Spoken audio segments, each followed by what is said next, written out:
I still can't explain what happened to my best friend and I years ago. I have never told this story to anyone but my close friends and parents when it happened. And honestly, I forgot about it until I was watching a show, and something that happened to a character reminded me of it.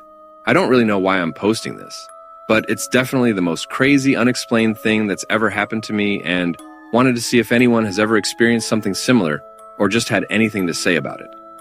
My best friend and I worked at Walmart in high school. We were about 16, 17 years old when this took place. At Walmart, when you worked 8 HR or more, you got an hour-long break. We would take our breaks at the same time and hang out in our cars together. Chat, hang out, eat food, or whatever. On this night, there was nothing out of the ordinary. We were in my car scrolling social media and talking probably around 5:30 p.m. The next thing I know, I come to. I look outside of my car and it's pitch black. I look at my friend and feel confused. I check my phone and it's somewhere around 9:30. 4 hours had passed in what felt like 1 second. My memories from waking up are very fuzzy, especially years later. But I started to panic and ask him what happened and how it was suddenly 4 hours later. He was also confused and had no idea what happened. We did not fall asleep, and neither of us remembered one of us going out or one of us waking up and the other being out. So both of us blacked out at the same time and for the same amount of time. I called my best friend and told her what happened. Nobody had any explanation. Our manager never asked why we didn't come back from break, which I never found too strange because our managers weren't very involved. We talked about what happened for some time, and then just clocked out at 10 p.m. when our shift ended and went home. I told my parents because I was so confused. They are extremely logical people, and ask questions like if we took anything or if there's any chance we had fallen asleep, etc. After I told them no, they had absolutely no idea what could have happened, and neither do I. To this day, I wonder what happened that night and how it happened to both of us at the same time. I've never shared this story with anyone besides my parents and my best friends at the time. I've always been a skeptic, but one thing that happened when I was 18 still has no explanation. I've always considered myself a skeptic. I don't scare easily, and I'm usually the first person to look for a logical explanation before jumping to anything paranormal. That said, there's one experience from about 15 years ago that I've never been able to explain, no matter how hard I've tried to rationalize it. I was 18 at the time and had just moved into my first home with my partner. The house itself was very old, Elizabethan, and had a strange layout. The staircase sat right in the middle of the house, with bedrooms branching off in opposite directions at the top, and the bathroom could only be accessed by walking through our bedroom. It always felt a little off, but I put that down to the age of the place. From the beginning, there were small things that didn't quite add up. Our cats would sometimes sit in the downstairs hallway, staring intently at something that wasn't there, occasionally hissing or darting away as if startled. Doors would slowly creak open on their own. I brushed it all off as drafts and old hinges, nothing I couldn't explain away. One evening, the cats were particularly unsettled again, reacting to something in the hall. I remember feeling uneasy, but I pushed it to the back of my mind and carried on as usual. Later that night, we went upstairs to get ready for bed. My partner and I were both in the bathroom together, brushing our teeth and washing our faces before turning in. Everything seemed completely normal at the time. We left the bathroom and got into bed. A few minutes later, I realized I'd forgotten to refill the water bottle I kept on my bedside table. It had probably been about 10 minutes since we'd both been in the bathroom. The moment I stepped inside the bathroom, I saw it straight away. On the floor was a small puddle of what looked unmistakably like fresh blood. It hadn't been there before. I was certain of that. We had both been standing in that exact room just minutes earlier getting ready for bed. There was no way either of us could have missed it. My first thought was that it must have come from me somehow. I checked myself over, but there were no cuts, no scratches, nothing bleeding. I called for my partner and we checked him too, then our pets. But none of us had any injuries that could explain it.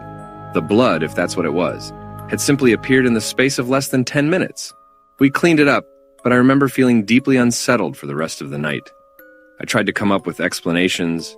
Maybe one of the cats had been sick, and it just looked like blood. Maybe we'd somehow tracked something in earlier without noticing, but none of it made sense. The floor had been completely clear when we were in there together. To this day, over 15 years later, I still can't explain how that puddle appeared, what it really was, or where it came from. I've had other strange moments in that house. But that was the one incident that has stuck with me the most, because there was simply no logical cause I could ever find. I'm still a skeptic, but that night is the one thing that's always made me hesitate before saying, the paranormal doesn't exist. My cousin told me not to bother the girl in the middle. I was on holiday in the Algarve, Portugal, with my family. I was staying in house with my parents, my little sister, my little brother, and my cousin. I was staying in a room with my cousin, and our beds were pretty close together, only a tiny gap in between them. Anyways, we were in Portugal for a week, and it was our last night. Me, my siblings, and my cousins were all at a restaurant at night in our resort. We were talking about ghost stories that have happened to us in the past. By the end, we were all scared as hell from our scary stories. When we got back to the house, we immediately went to bed. My cousin kept trying to go back asleep, and I kept jokingly waking him up, and we were laughing about it. Then my cousin stopped laughing and said to me, "Just don't bother the girl in the middle." Like I said, there was a tiny space between our beds, so I immediately recoiled from the gap between our both beds. He immediately fell back asleep.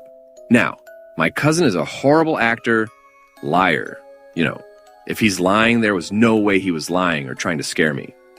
I tried to wake him up and he said, "Don't worry about it, it's fine." I was scared hell and couldn't sleep all night.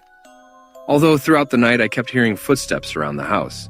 In the morning I asked my cousin about it, and he had no memory of even waking up that night, or saying something about the girl in the middle. I told my little sister about it, and she told me she had also heard footsteps all night around the house, and said she had never left the bed. Everyone in the house all said they didn't get up last night, so I had no clue who was the one walking around. My little brother sleepwalks sometimes, but my little sister would have seen if he did, which left me terrified leaving Portugal. The face behind my eyelids. Why I haven't slept in the dark for 8 years. Even though I never saw anything paranormal in the direct way many people claim to, like clearly seeing, hearing, or feeling things, this specific experience left a mark on me. I'll keep it brief because I don't want my post to get taken down. When I was little, my bedroom was in a somewhat isolated part of the house. Right next to it, there was a smaller room that didn't have a door. The darkness coming from there was terrifying. To be honest, I've always been a bit of a fearful person, but I wouldn't call myself a coward. That day, I was watching Adventure Time on one of those old box-shaped TVs, not like the ones we have now. I remember I was watching the episode with the Lemonhead guy. Eventually, I decided to turn off the TV, which would be a normal thing for anyone else, but that night would trigger a trauma that stays with me to this day. As soon as I turned off the TV and laid down, I hadn't even had my eyes closed for 2 minutes when a woman's face appeared right in front of me. It scared me so much that I snapped my eyes open and jumped out of bed immediately. I ran out of the room and luckily ran into my dad in the hallway. I told him I wanted to sleep with him. The rest of the night went by normally and nothing like that ever happened again. The face was, from what I remember, white and completely expressionless.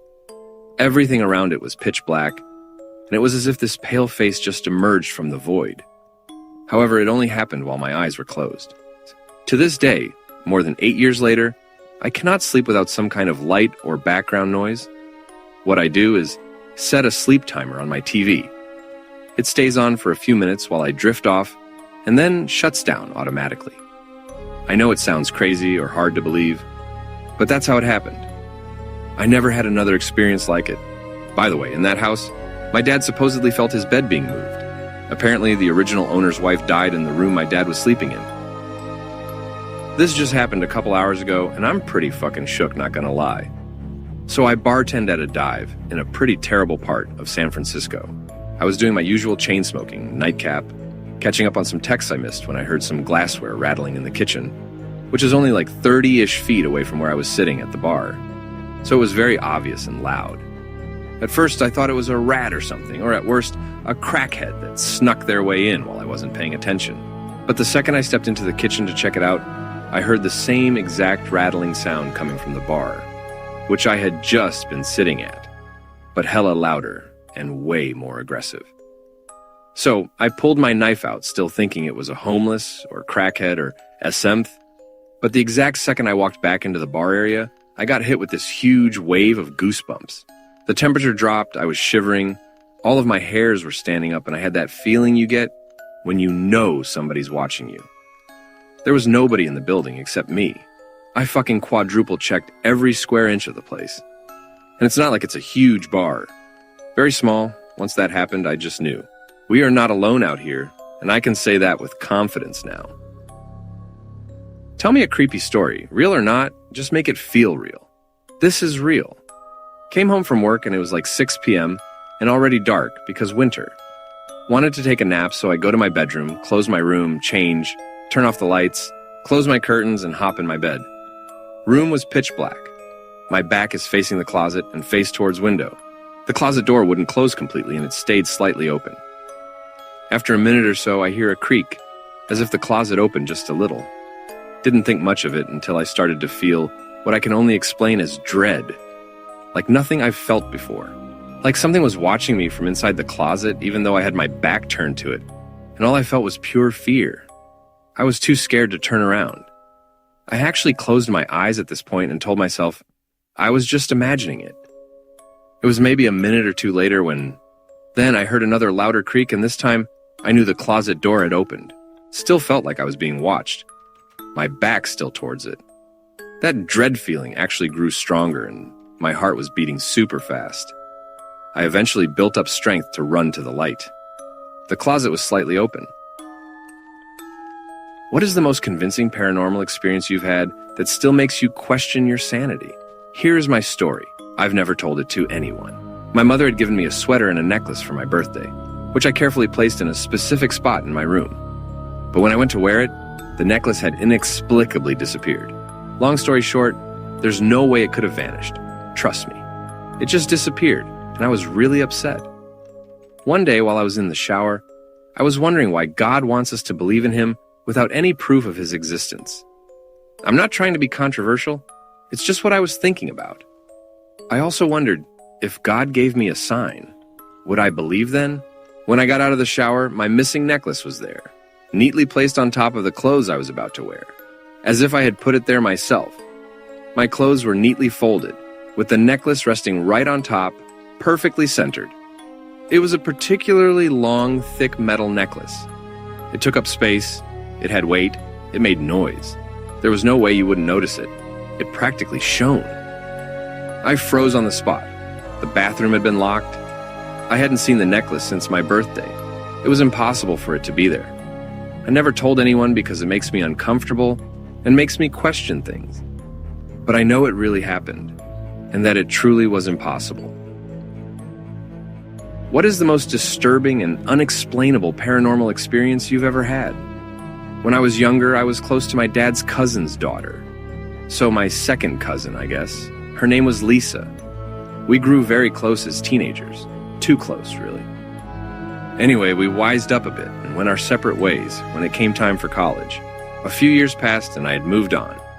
One night I got up to take a piss. I didn't bother turning on the lights.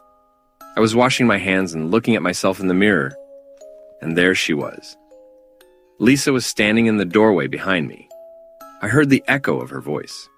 She told me she still loved me and always would. Then she turned and disappeared from view. I stood there for a moment, gripping the sink, my heart pounding in my chest. I calmed down and decided it must have just been a dream. I tried to go back to bed. My pillow smelled like her. It was like she had been in the room just seconds before. I lay down, and as I drifted off, I felt her warm, familiar presence against my back. The next morning, there was no trace of her. No scent, no impression in the covers. I wrote it off as a dream. Later that day, I got a call from my mother. She told me Lisa had died a few days earlier. Her boyfriend had unalived her. He got drunk and angry, beat her, and that was it. I guess she came to visit me one last time to say goodbye before moving on. There you go, Lisa. 20 years later, and you're still the only woman I've ever truly loved. My grandfather was a bad man. Alcoholic, extremely violent, tried to kill my grandmother in front of their kids. One of his less horrible acts was abandoning my grandmother with their 6 kids, all under the age of 12. Some of his kids maintained minimal contact with him. He lived about 30 or 40 miles from my grandmother and the 2 kids who'd stayed in the area. When he was in his 80s, he was hospitalized and then passed away in the middle of the night. In the morning, his oldest child, one of my aunts, went to the morgue to identify the body and fill out paperwork. On her way, she stopped by my grandmother's to break the news. When she came in, my grandmother said, "Oh, it's a sad day. He died just past midnight, I imagine." My grandmother had begun to show some signs of dementia, or just basic old age, and so the weird comments weren't too out of character. And my aunt assumed that the hospital one of her siblings had already called to tell their mother the news. My aunt shook it off and drove to the morgue. When she saw the death certificate, she was shocked to see the time of death listed as 12:10 a.m. On her way home, she stopped back at my grandmother's and asked her who had called her to tell her the news, and asked why she said that she thought he'd died just past midnight. My grandmother said, "He came to see me at 12:30 and we talked for a spell. He wanted to apologize for all he'd done to me and you kids. I think he made his peace and was able to move on, so I'm glad for that." My grandmother then resumed humming and doing a jigsaw puzzle.